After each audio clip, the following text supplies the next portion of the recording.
Hello বন্ধুরা, quark কালেকশনের নতুন ভিডিওতে তোমাদের স্বাগত জানাই। আজকে আমার এক বন্ধু আমাকে ফোন করে বলে কি যে একটি ইঁট যেটি কিনা জলে ভাসতে পারে। তো ঠিক তাই আমি ওকে বলি যে ওই ইঁটটি এনে দিতে। চলো তোমাদের সাথে সেই কারণটা এক্সপ্লেন করা যাক, কী কারণে ও একটি ইঁট যেটি জলে ভাসতে পারে। দেখতে থাকো লাস্ট তক্ষ। তার আগে দেখো, এটি হচ্ছে একটি লাল ইঁট, মাটির তৈরি লাল ইঁট।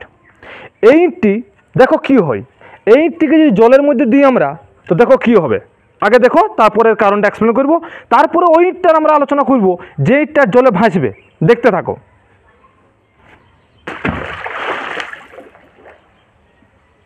এবার চলো বন্ধুরা, ওই ইঁটটাকে আনা যাক যে ইঁটটা কি না জলে ভাসতে পারে। চলো দেখা যাক যে সত্যি কি জলে ভাসতে পারে, কিটা মিথ্যা। দেখতে থাকো। দেখো বন্ধুরা, এই সেই ইঁট যে ইঁটটা কিনা জলে ভাসে। তো চলো এর টেস্ট করা যাক যে সত্যি কি জলে ভাসবে। দেখো, দেখতে থাকো। তার আগে চলো ওর কারণটা বোঝা যাক যে ওই মাটির তৈরি ইঁটটা ডুবে গেল কেন।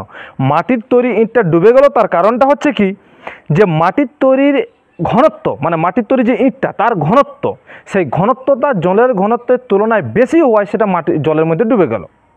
এইবারে এই ইঁটটা, এটা দেখো অনেক ভারী আছে, দেখো ভারী আছে। তো এই ইঁটটা কী এমন ব্যাপার যেটার জন্য জলে ভাসবে, তো আগে দেখা যাক, তারপরের কারণটা আমরা এক্সপ্লেন করব। দেখো,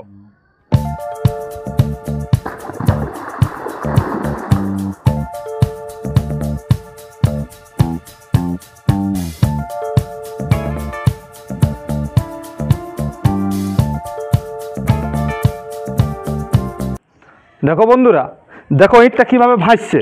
দেখো কত যদি এভাবে করা হয় কিন্তু সেটা ডুবছে না। দেখো দেখো, দেখছো? তো চলো এর কারণটা জানা যাক। তো এর কারণটা এর ডিজাইনের উপর আছে। কি ডিজাইন? একে আগে ভাঙতে হবে, তারপরে তোমাদের দেখাতে পারবো যে এর কারণটা এর মধ্যে ভিতরে লুকিয়ে আছে।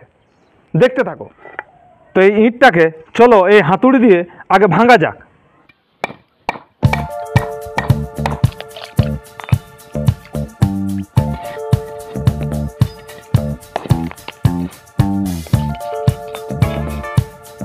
দেখো বন্ধুরা, এই যে ডিজাইন দেখো, এর মধ্যে দেখো ছোট ছোট রন্ধ্র আছে। দেখো দেখো ভালো করে দেখো,